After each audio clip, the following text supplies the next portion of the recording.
I sure do love me some strange stories. Saying that, it really should be no surprise that I'm out here watching and reading Dandadan like an absolute fanboy. I mean, it's not like I've been taking all the chances I can get to talk about how impressed I was with the theatrical screenings or anything. But now that the first 3 episodes have aired and everyone has had the opportunity to get to the point that I reached, and I have the honor of presenting you with the perspective of an obsessed manga reader, let's get into this. Don't worry though, there won't be any manga spoilers in this, so you don't have to worry about me ruining anything that isn't already public.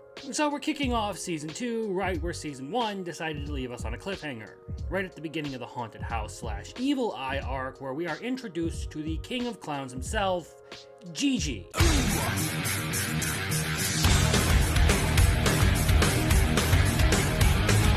So we're thrust right back into it with yet another scene of some awful people trying to make an attempt at Momo only for her to kick their asses, with an additional helping of Turbo Granny's super luck kicking in. And in typical Dandadan fashion, things just continue to spiral out of control, as now they have their very unpleasant encounter with the Keto family, who's been up to no good for centuries apparently. As far as the anime goes, Dandadan's Season 2 starts out on a fantastic foot, nailing what makes this story so entirely entertaining. It's highly outrageous and entirely over-the-top supernatural experiences that meld the 3 realms of paranormal, aliens, ghosts, and cryptids, all together for an experience that is almost always sure to be chock full of some of the most bizarre yet highly entertaining storytelling you can find out there. And in that regard, Dandadan is actually pretty straightforward.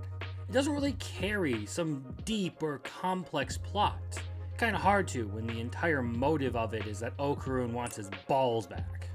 Yet it has good characters backed up by their own stories. And this is actually the point of highest praise that I have for this season so far. Dandadan's anime adaptation actually managed to make notable improvements upon the arc over what it was in the manga. And that comes as a clarification as to why Gigi would feel so compelled to befriend the Evil Eye. When reading this in the manga, I felt like it was kind of hard to follow or like it wasn't really the greatest supporting material. But the anime provides a level of clarity and even adds some new material about the origin of the Evil Eye that helps cement why Gigi, a naturally kind-hearted and friendly person, would ignore the warnings of others to not get involved with this evil spirit.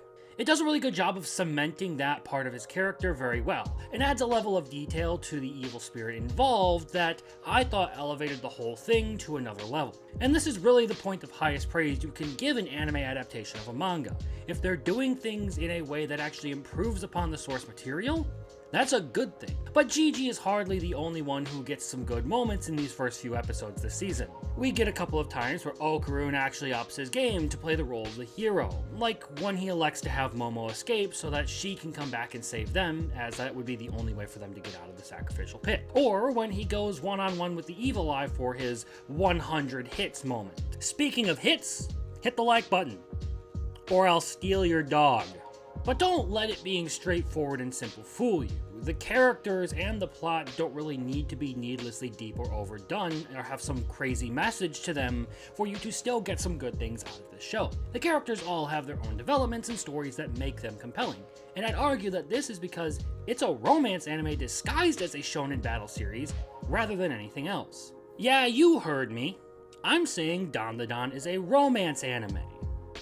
Fight me. All jokes aside, there's no huge life lesson to Dandadan that it is built around. It's just a straightforward, well-written tale of some kids and their encounters with the supernatural. Of course, a lot of people are really just interested in the action. I mean, what can I say? Flashy lights and epic fights do draw a lot of attention.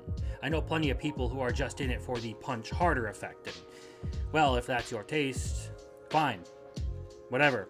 You'll get plenty of that in this one. But Dandadan does not skimp in this department, and I think the team pulls off yet another series of amazingly animated action sequences. There are plenty of moments in here that I thought were brilliantly animated, and saying that this show doesn't have visual appeal would be a complete lie. Everything about it looks good. And let's not forget that in spite of the fact that this story is in a rather dark set of circumstances at the moment, it still manages to maintain its sense of humor and mix in a good bit of levity to prevent things from turning too somber or serious. And this is one of the great strengths of Dandadan as a whole, the fact that it's just overall very fun to watch. This show being an all-around blast in literally every way possible is why I just can't help but love it. It's been a favorite of mine for a long time. As of the posting of this video, or actually as of the writing of the script, it's my #1 anime this summer. I love this series, and I can't recommend it enough. And in one final note, I'm really looking forward to the latter parts of this season. We should be getting some cool stuff.